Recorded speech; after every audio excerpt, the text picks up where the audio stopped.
Hello friends, आज thermodynamics की class में हम पढ़ रहे हैं absolute scale of temperature. Friends, मैं हूं मोनिका मित्तल और ये है चैनल फिजिक्स प्लस।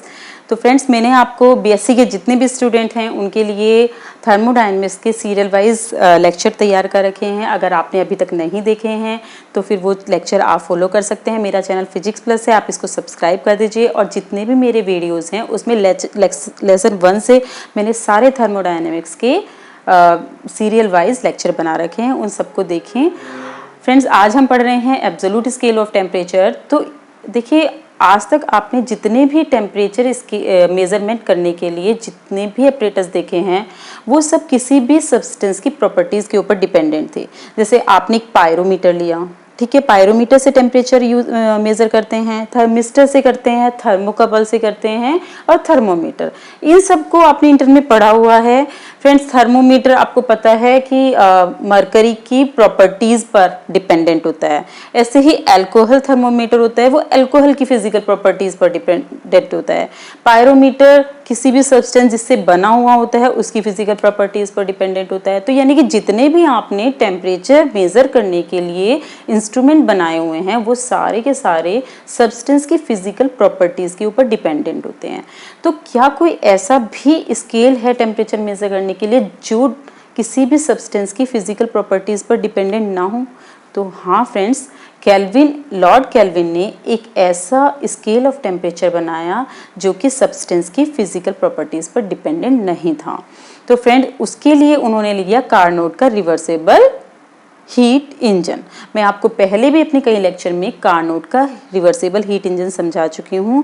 कार्नोट ने अपने रिवर्सेबल इंजन के लिए 2 प्रिंसिपल पर काम किया था, वो मैंने अपने पिछले लेक्चर्स में आपको अच्छे से समझा रखा है।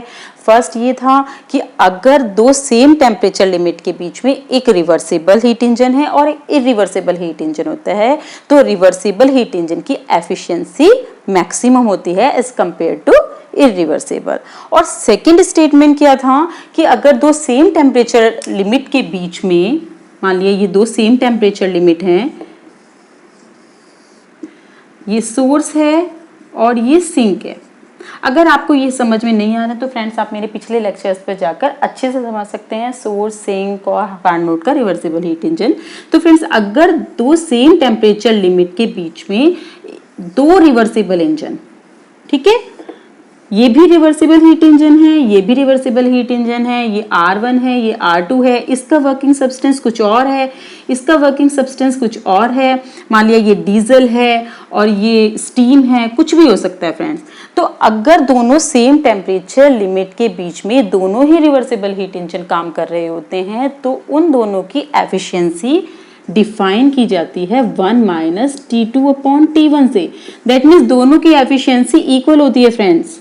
ये कार्नोट का सेकंड प्रिंसिपल है। फर्स्ट प्रिंसिपल मैंने आपको बता दिया है थ्योरेटिकली, क्योंकि हम इस टॉपिक में उसको नहीं लेंगे, इसे यूज करके करेंगे, तो इसको अच्छे से समझ लाइए। कार्नोट का सेकंड स्टेटमेंट बोलता था कि अगर 2 सेम टेम्परेचर लिमिट के बीच में 2 रिवर्सिबल इंजन वर्क कर रहे हैं तो एफिशिएंसी इक्वल होती है। That means efficiency of a reversible heat engine dependent on the temperature at which they are working. Okay, और ये temperature T1 always greater than T2 होता है। फ्रेंड्स, इसको कैपिटल T से भी रिप्रेजेंट कर सकते हैं, ये T2 हो गया, ठीक है। इस कॉन्सेप्ट को कैल्विन ने एब्सोल्यूट स्केल ऑफ टेम्परेचर को मेजर करने के लिए यूज किया। दैट मीन्स एक ऐसा स्केल ऑफ टेम्परेचर जो कि किसी भी सब्सटेंस की फिजिकल प्रॉपर्टीज पर डिपेंडेंट नहीं था। देखिए, हम स्टार्ट करते हैं। इसके लिए हमने क्या लिया है, एक सोर्स लिया है, एक सिंक लिया है और देखिए एक और है, ये हमने सीरियल में जोड़े हैं। ये T1 टेम्परेचर है, ये T2 टेम्परेचर है, ये T3 टेम्परेचर है। और friends, T1 is greater than T2 है और T2 is greater than T3 है। अब हमने इनके बीच में हीट इंजन को ऐड किया है, ठीक है फ्रेंड्स। ये रिवर्सिबल हीट इंजन है कार्नोट के। इसमें Q1 अमाउंट ऑफ हीट लिया और Q2 सिंक में डाल दिया, क्योंकि T1 T2 से बड़ा है और सेकेंड लॉ ऑफ थर्मोडायनेमिक्स के अकॉर्डिंग हीट इंजन तभी चलता है जब Q1 अमाउंट ऑफ हीट ले, वर्क में कन्वर्ट करे और कुछ पार्ट वो सिंक के अंदर ऐड कर दे। तो ये सेकेंड लॉ ऑफ थर्मोडायनेमिक्स को वायलेट नहीं कर रहा है, तो ये हीट इंजन नहीं होगा। Second heat engine Q2 amount of heat ले रहा है और Q3 रिजेक्ट कर रहा है T3 इस वाले सिंक में।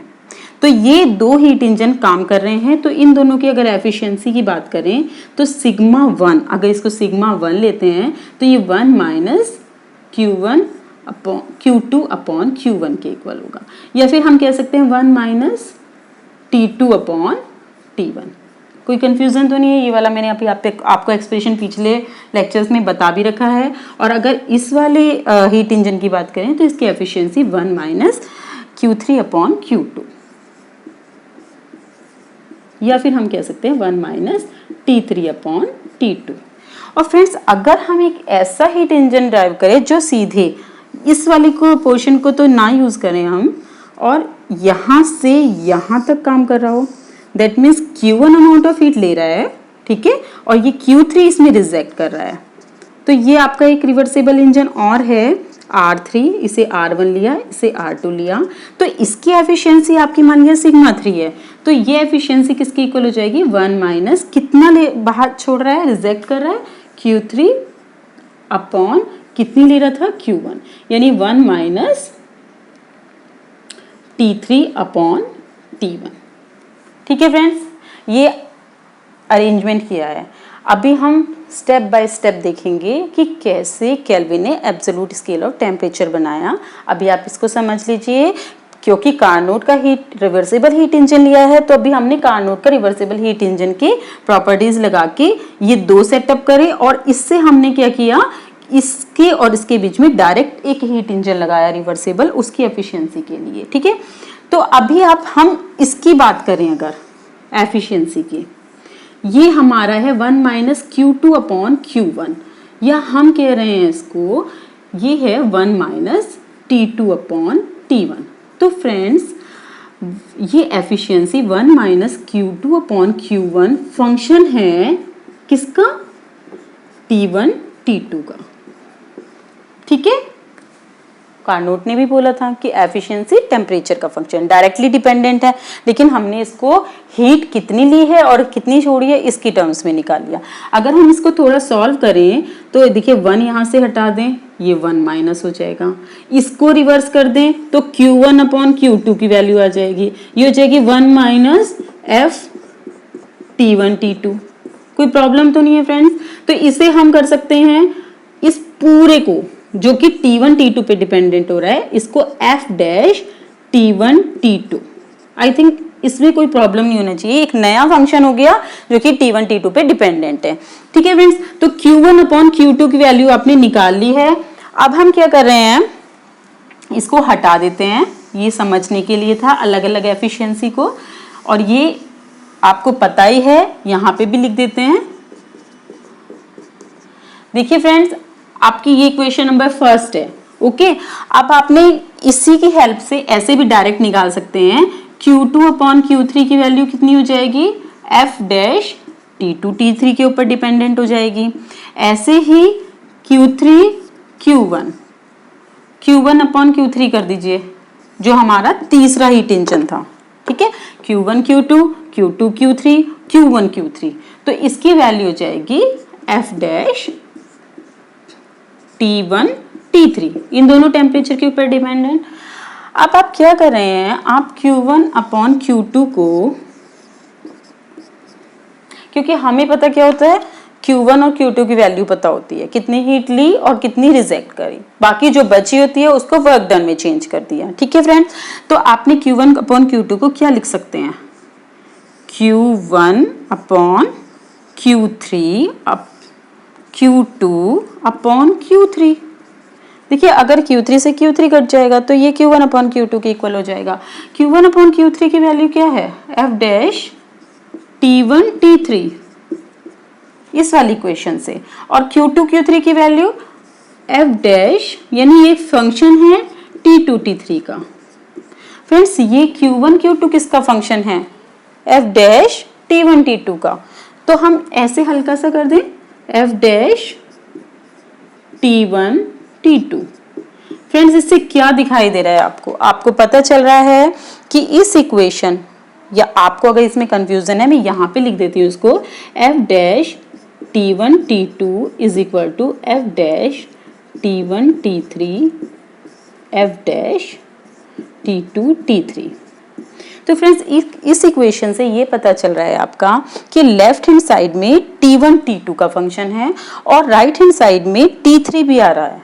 तो हमें इसको इक्वल करने के लिए T3 जो है वो कांस्टेंट कंसीडर करना पड़ेगा, यानी कि T3 कांस्टेंट है क्योंकि ये लेफ्ट हैंड साइड वाला फंक्शन तो सिर्फ T1 और T2 पे डिपेंडेंट होता है, कर रहा है। तो हम इसको T3 को कांस्टेंट लेके एक नया फंक्शन जनरेट कर रहे हैं। मान लिया इसको हमने f डैश T1 T2 को phi T1 upon phi T2 ऐसे करके अलग अलग फंक्शन आपने निकाल लिए। ये भी फंक्शन है फ्रेंड्स नया टेम्परेचर का। तो अगर हम इस तरह से रखेंगे तो ये आपका हो जाएगा phi T1 upon phi T2। कोई कंफ्यूजन तो नहीं है? और ये किसकी वैल्यू है? इसकी। और ये किसकी वैल्यू है? Q1 अपॉन Q2 की। एफ डैश T1 T2 किसकी वैल्यू है? Q1 अपॉन Q2 की। वो किसके इक्वल निकल के आया है? phi T1 phi T2। अब हम इसको हटा देते हैं और यहाँ पे इसको समझते हैं। देखिए फ्रेंड्स, अब हमारे पास आ गया है Q1 upon Q2 is equal to phi T1 upon phi T2।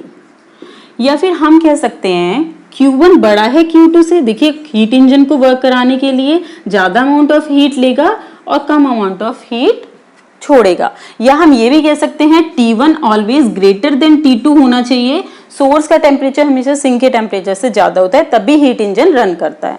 तो यानी कि अगर ये बड़ा है तो ये जो फंक्शन है phi T1 बड़ा होगा phi T2 से। और या फिर हम कह सकते हैं Q1 Q2 से बड़ा है, तो ये जो phi है वो T के साथ वेरी कर रहा है। समझ रही मेरी बात?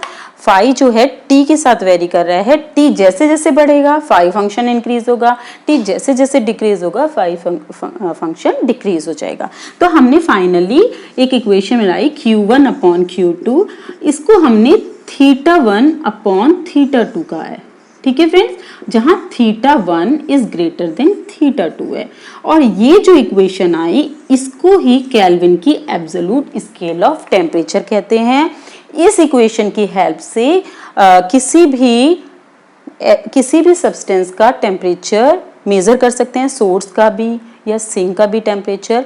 और ये जो स्केल ऑफ टेम्परेचर है ये किसी भी सब्सटेंस की फिजिकल प्रॉपर्टीज पर डिपेंडेंट नहीं होता। अब आपको ये लग रहा होगा ये इक्वेशन तो बड़ी अजीब सी है, इससे हम टेम्परेचर कैसे निकालेंगे? तो फ्रेंड्स इसके लिए ये एक तरह का थ्योरेटिकल ही है। इसके लिए क्या किया, ये सिंक का टेम्परेचर है फ्रेंड्स, θ2 कम टेम्परेचर है, θ1 ज्यादा टेम्परेचर है। तो θ2 को सिंक का टेम्परेचर है, इसको मान लिया ट्रिपलेट पॉइंट। ट्रिपलेट पॉइंट क्या होता है फ्रेंड्स?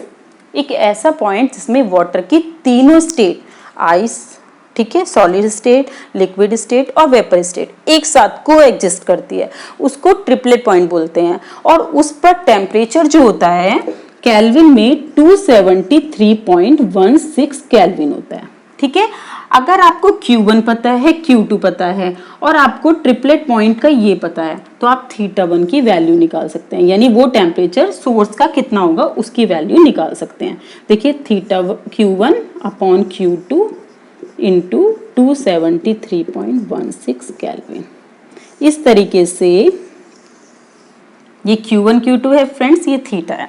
तो इस तरीके से केल्विन ने किस टेम्परेचर कैसे निकालते हैं ये मेजरमेंट करना सिखाया। तो ये टॉपिक यहीं पे खत्म होता है। इसके बाद आता है एब्सोल्यूट जीरो। ठीक है फ्रेंड्स, इससे पहला लेक्चर अगर आपने देखा होगा तो मैंने बताया था आपको एब्सोल्यूट जीरो टेम्परेचर वैसे एक्चुअली में होता क्या है कि वो टेम्परेचर जिसमें किसी भी मैटर के मॉलिक्यूल्स क्या काइनेटिक एनर्जी बिल्कुल जीरो हो जाए, फ्रीज हो जाए, क्योंकि 0 डिग्री सेंटीग्रेड पर भी देखा गया कि सब्सटेंस के अंदर काइनेटिक एनर्जी है मॉलिक्यूल्स में, तो और टेम्परेचर को डिक्रीज कराया गया और 0 केल्विन टेम्परेचर एक ऐसा टेम्परेचर ऑब्टेन किया गया जिसमें सब्सटेंस के मॉलिक्यूल्स के बीच में कोई भी काइनेटिक एनर्जी नहीं थी। लेकिन अब हम इसको कार्नोट रिवर्सिबल हीट इंजन से भी 0 केल्विन टेम्परेचर या एब्सोल्यूट 0 टेम्परेचर को डिफाइन करेंगे। तो इसके लिए फ्रेंड्स आपको पता है कार्नोट हीट इंजन जो होता है रिवर्सिबल हीट इंजन, उसकी साइकिल आइसोथर्मल और एडियाबैटिक से मिलकर बनी होती है। आपने पहले भी स्टडी अगर किया हो तो पीवी डायग्राम में कार्नोट रिवर्सिबल इंजन में आइसोथर्मल, पहले आइसोथर्मली एक्सपेंड करते हैं, फिर एडियाबैटिकली एक्सपेंड करते हैं। मैंने आपको तब लेक्चर में बताया भी है कि जो हीट इंजन होता है वो 2 टेम्परेचर लिमिट के बीच में रन करता है। अगर टेम्परेचर को चेंज करना है तो एक एडियाबैटिक ऐड करना इसमें जरूरी होता है। तो आइसोथर्मली एक्सपेंड किया, एडियाबैटिकली एक्सपेंड किया तो टेम्परेचर डिक्रीज हो जाएगा। फिर उसके बाद रिवर्सिबल बनाने के लिए और साइक्लिक बनाने के लिए आइसोथर्मली कंप्रेस किया और एडियाबैटिकली कंप्रेस किया, तो ये एक साइक्लिक प्रोसेस हो गया, वापस इनिशियल स्टेट में आ गया और रिवर्सिबल भी हो गया। ठीक है फ्रेंड्स, ये सब मैंने आपको पीछे समझा रखा है और ये एक साइक्लिक प्रोसेस हो गया क्योंकि ये क्लॉकवाइज चल रहा है तो पॉजिटिव वर्क डन आपको मिल रहा है, work done by the system है, ये भी मैंने आपको बता रखा है। ये मैंने इसीलिए सेंटेंस बोले हैं जिससे आपको फिर से रिवाइज हो जाए। तो ये आपको पता है एंटी क्लॉकवाइज अगर साइकिल होती है तो निगेटिव वर्क डन होता है और क्लॉकवाइज साइकिल होती है तो पॉजिटिव वर्क डन होता है। तो कार्नोट का रिवर्सिबल हीट इंजन इस साइकिल पर डिपेंडेंट होता है। ये आइसोथर्मल है और ये एडियाबैटिक है। तो फ्रेंड्स पीवी डायग्राम में जो ये कर्व का एरिया होता है जितना, ये वर्क डन के इक्वल होता है कि कितना वर्क डन हुआ हीट इंजन से। तो मान लिया इस पूरे वर्क डन में Q amount of heat Lee.